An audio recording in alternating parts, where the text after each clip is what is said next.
Hi, I'm Gene, and welcome to Masterclass on Assessment, where we support educators in building assessment literacy by providing deep dives into critical topics.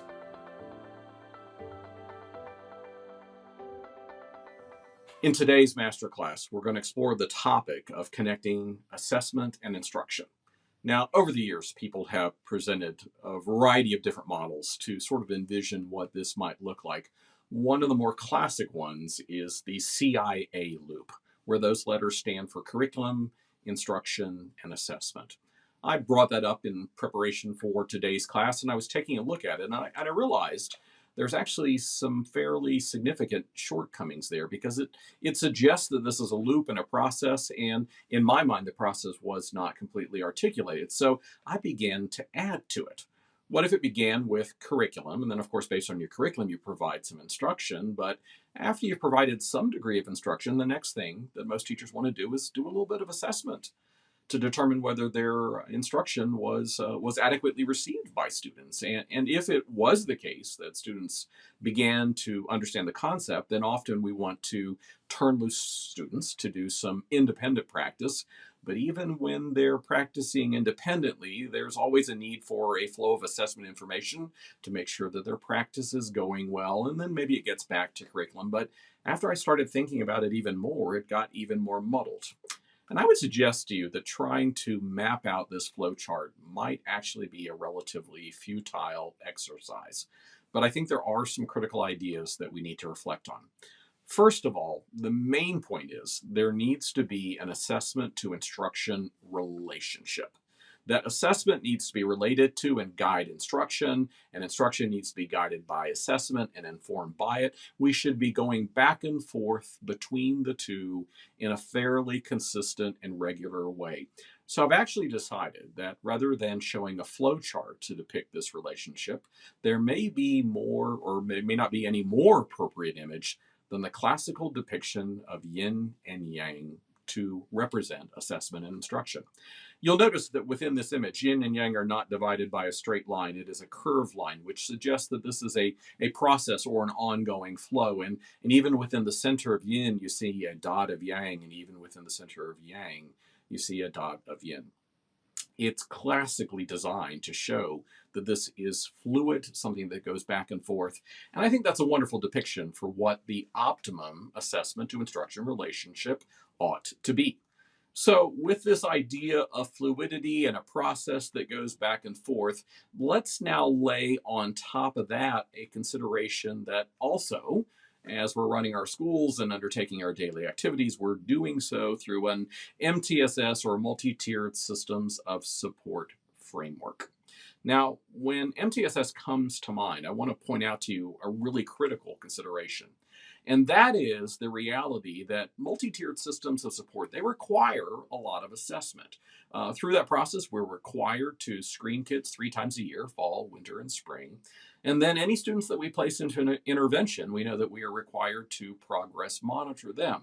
So it is true that MTSS systems require a lot of assessment, but what we must also acknowledge is they are ultimately about instruction and intervention. If we spend so much time assessing kids that we don't get an adequate amount of time instructing them and intervening around their needs, then we're really not going to be optimizing anything. Now, again, I like to often talk about ideas through the use of words and images. So let me put an image on the screen that may seem initially strange. And for those of you that might be straining to figure out what is that, that is an image of a tree that has been covered over by a kudzu vine. At least that's what they call them in the southern part of the country. They have different names in different places, but this is a pernicious vine that spreads out of boundaries and grows over everything to the point that it will eventually begin to suck the life out of that tree. I've seen barns and buildings covered over with kudzu. I've seen abandoned cars covered over with kudzu. And I know this is a strange image, but promise me there is, or let me promise you, there is a connection.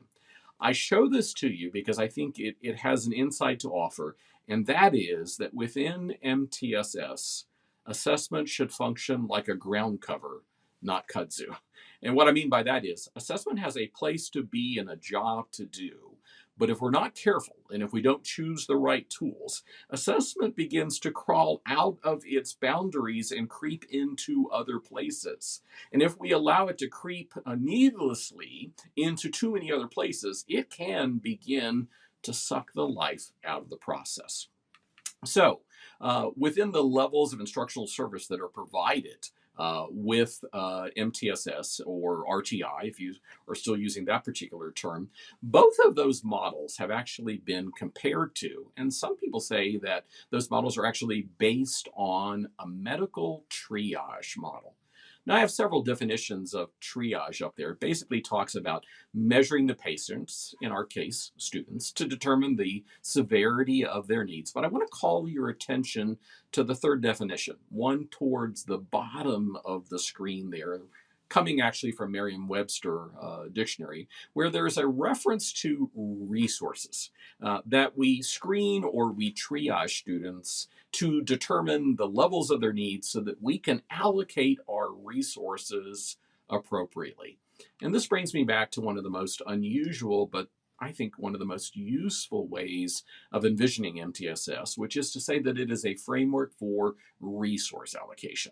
Now, again, there's so many conversations about assessing and a lot of conversations about instruction and intervention, but many authors have actually advocated that these frameworks exist to help us make an informed allocation of our resources. In fact, you see a reference to resources in this definition presented by Burns and Vanderheyden. You see references to the allocation of resources provided in guidance at the state level, in this case, a document from the State Department of Education in the state of Maryland. Here's another group of authors that reference within their description of MTSS or RTI models the fact that this enables us to use data to make a more formed allocation of our resources. Now, when it comes to schools, exactly what resources do we have? Well, I think our resources fall into three distinct buckets. I think we have people on our teams. I think we have a little bit of money in the bank account. That's why I used an image of coins on the screen and not full dollars. And we have time. So we have people, we have some funds, and we have time. And then we have these assessment needs that we want to accomplish, some of which are required and some of which go beyond that. So I'm presenting now to you on the screen an assessment continuum, where on one side is the most global aspect of assessment, and on the other side would be the most detailed or the most specific. Now, to be clear, MTSS begins on the more global side because it begins with screening. And it is possible, if you're using a good screener, to not only screen students, but begin to determine a range of skills that would be appropriate for them. There begins that bridge from assessment into instruction. Now, of course, all students are screened and some students are progress monitored. So we do have to move a little bit longer along that continuum and get to the point that we can do progress monitoring. And for those students who are being progress monitored, that more frequent round of assessment produces a more frequent flow of instructional planning or skill level guidance. This is where we tend to begin to cut things off at Renaissance, but where some other major providers go a bit further. They continue along that continuum, reaching towards the end where one would find diagnostic assessments or mastery based types of things that are trying to determine to measure every single discrete individual skill. Now, you'll also notice as I've made my way across the continuum from the left to the right, I've had increasing larger images of a clock.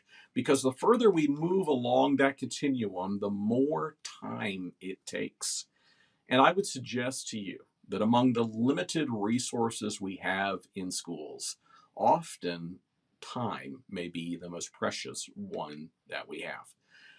I've talked about this before in a previous version or previous edition of Masterclass, that Renaissance's core belief about assessment is that the value of an assessment is a simple relationship, the information it gives you in consideration of its cost, where cost is defined not only as the subscription or the price you pay annually to use that tool, but where cost also considers how much time you spend on it. Because the point is, teachers will find value when they get a lot of information in consideration of a moderate cost. But if an assessment tool costs them too much, if it costs so much time that they don't find that they get a lot of value, a lot of information from it, then they simply quit using it. So getting this balance right is something that we think about deeply. And now, what I would like to show you is exactly how Renaissance goes about connecting assessment and instruction. Now, in just a minute, I'll show it to you live, but let me begin with behind the scenes and how it works. In a previous masterclass, we talked about item response theory and Rasch models, the idea of a highly calibrated difficulty scale. And we even talked about the idea that along a highly calibrated difficulty scale, when a student takes an assessment based on item response theory or Rasch models, what it does is it places the student onto that scale, creating a dynamic where, in the example that you see on your screen, if the student scores a 623, we know how the student is performing, we know the skills around that difficulty level, which allows us to then say, well, if we know that, then we know the skills that are much easier, meaning that these are skills the student likely has mastered. We also know the skills that are much more difficult, which means likely these are skills that are not ready for the student. And then we have a tight band right around where the student is performing. Those would be the skills that are in range and appropriate for instruction for that student. So up to this point, we've talked about items on an assessment being placed on a scale, students being placed on that scale, but I want to take it a little bit further and point out to you additional things can be placed onto that scale. Now, of course, you may have caught already, I was referencing skills. Skills can be placed on that scale. Within the workings of our assessments, we have a scale score that is associated with every skill that is being assessed. So the students on there, the items on the test are on the scale, the skills are on the scale, and then of course standards represent multiple skills pulled together. So we can also tell you, well, here's a scale score that a student needs to have achieved to have met a standard. But we can take it one step further, and it is in this final step where we begin to bring in the assessment to instruction connection, because we can also place aligned resources onto that scale. If we know, for example, that a certain lesson plan or a certain resource addresses a particular skill or a standard, because we have the skill and the standard on the scale, we can bring that resource in there, and then we can align that with the instructional need that students have, so that we can end up by saying, based on these test items, we place the student on a scale. And we know that these skills are on the scale and these standards are on the scale, and these would be the instructional resources appropriate for a student who is scoring in this range to then use. So that's what it looks like working behind the scenes. Let's see this assessment to instruction relationship alive and working in the software by taking a look at the star to Nearpod connection. Okay, so we're taking a look at one of the various examples we have of the assessment to instruction relationship by exploring the star to Nearpod connection. So for those of you that may not be completely familiar with STAR, I'm talking about our three computer adaptive tests, STAR Reading, STAR Math, and STAR Literacy. And we now have what we refer to as the star to Nearpod connection, which again connects assessment into instruction. And here's the way it works.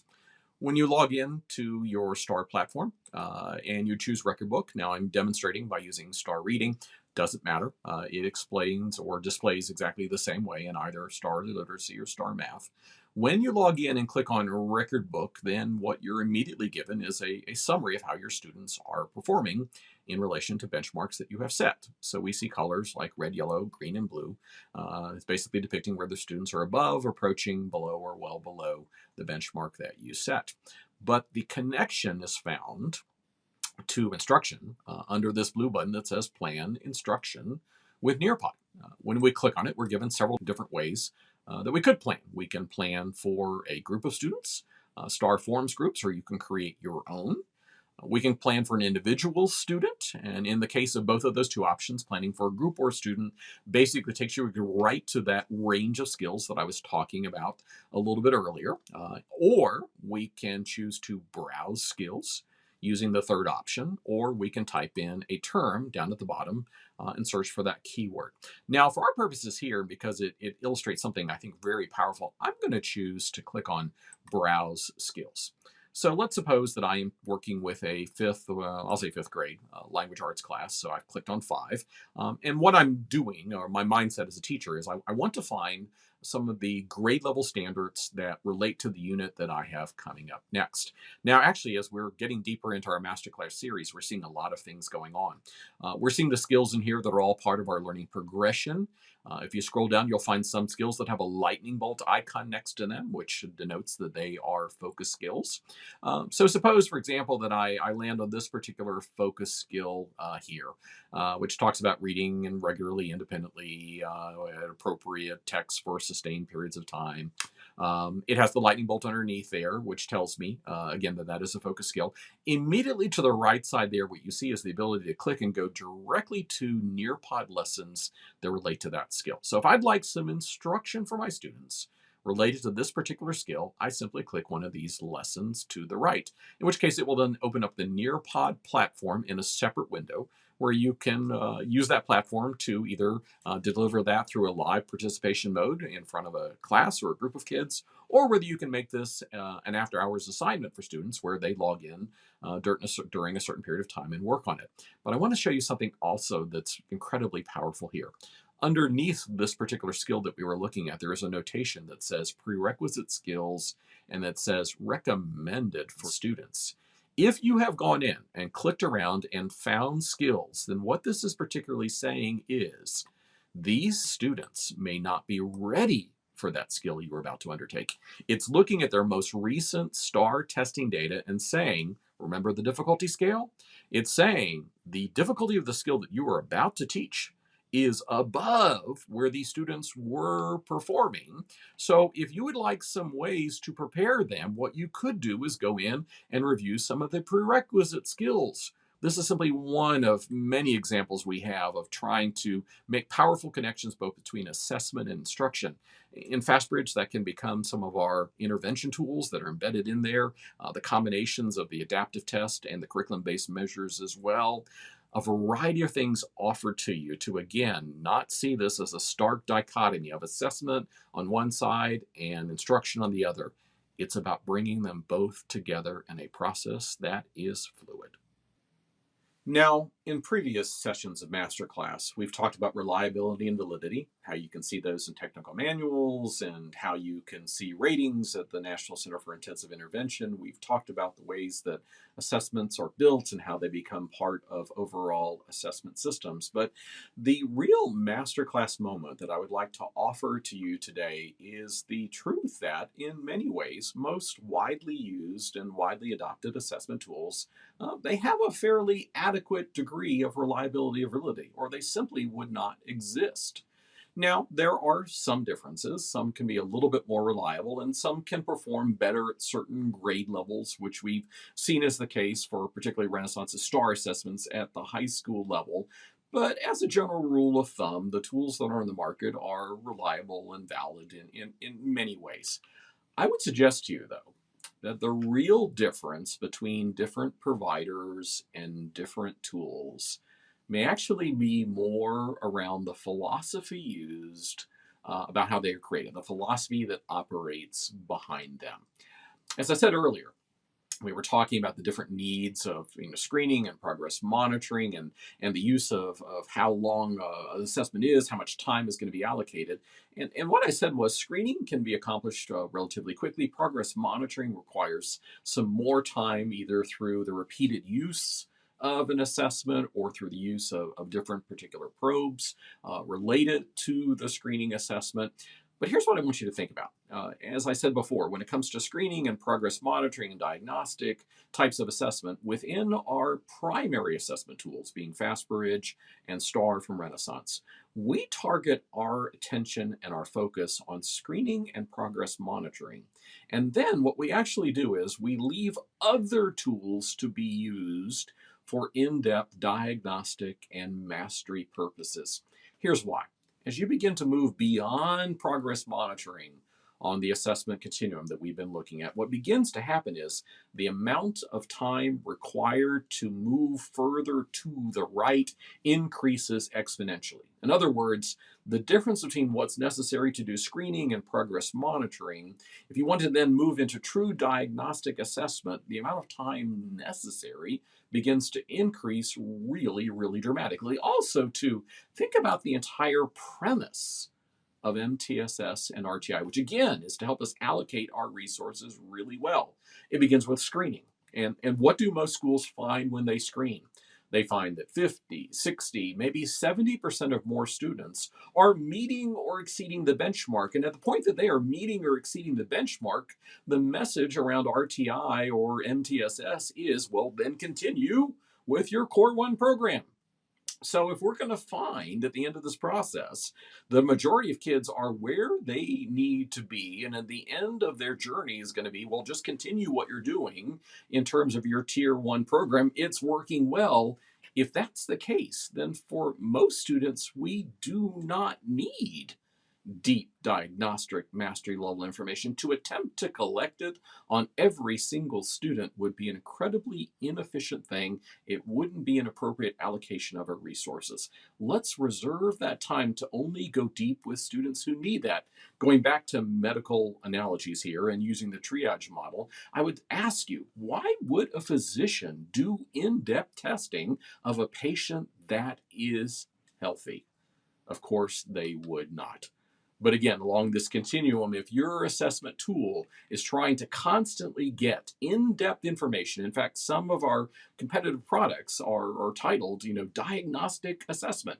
If that's what they're trying to do, then they're diagnosing patients who are otherwise healthy. Here's another main point. Assessing kids and tracking their progress. It does not only occur during interim assessments. Assessment should occur all the time. Remember the relationship?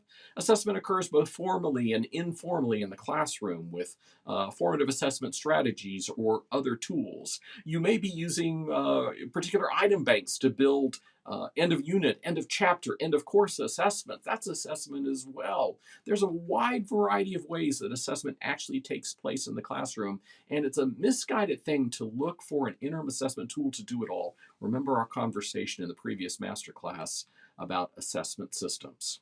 So I want to point out to you that in this field of interim assessments, ours are designed to function the way they do purposely. And if another provider starts talking about test length and test time, and they start talking about needing a much longer test than the FastBridge adaptive tools from Renaissance or Renaissance's STAR assessments that tend to take somewhere in the neighborhood of about 15 to 20 minutes or so, if they start talking about a test that's taking 45 minutes or in some cases an hour, well, then if they're talking about allocating an hour of time, then what I would suggest to you is to say to yourself, well, what could I do with an hour of time? In other words, if Renaissance offers a 20-minute test and another provider offers an assessment that would take an hour, what could you do with an hour of time within the Renaissance ecosystem? Because not only do we provide an integrated assessment system, but we also provide additional analytic and practice tools. So here's some examples. Some schools might be working with lower grade students, particularly students in grade 1 and grade 2, where we know that getting the early grades foundational reading skills in place is paramount. So they could use their hour of time by administering STAR reading or STAR literacy to determine where students are. They could have their norm scores to do the screening and progress monitoring, and then they could go beyond by using STAR phonics to track every kid to every particular early grades reading skill at the mastery level. That would be a wonderful application. Other schools at a higher level might say, well, STAR phonics doesn't offer something for us because our students are beyond that. But we would like to use the item banks that are found in a tool like DNA to build end of unit or end of course assessments tied to our pacing guides. So we'll use this amount of time to both, again, screen with STAR Reading or FastBridge or STAR Math and get, again, the data that we need for MTSS. And then we'll use the rest of our time to go deeper using other assessment tools within the assessment system. Still, other schools may say, we really are supercharging what's going on in terms of practice. We use Freckle all the time, and Freckle assesses as well.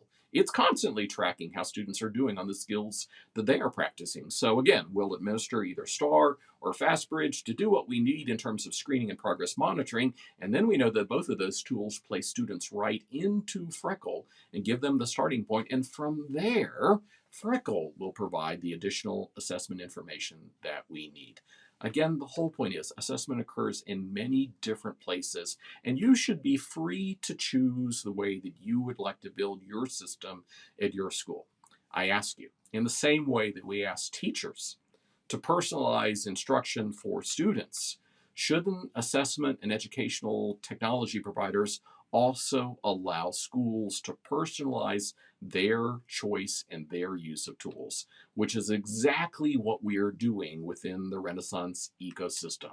So, within the Renaissance ecosystem, what you see is us bringing to life that instruction to assessment relationship, where the lines are blurred and where the process goes back and forth in a natural and fluid way, where instruction cannot be divided from assessment and assessment cannot be divided from instruction. And within our ecosystem, the choice, how you build it, how you put it together, is yours.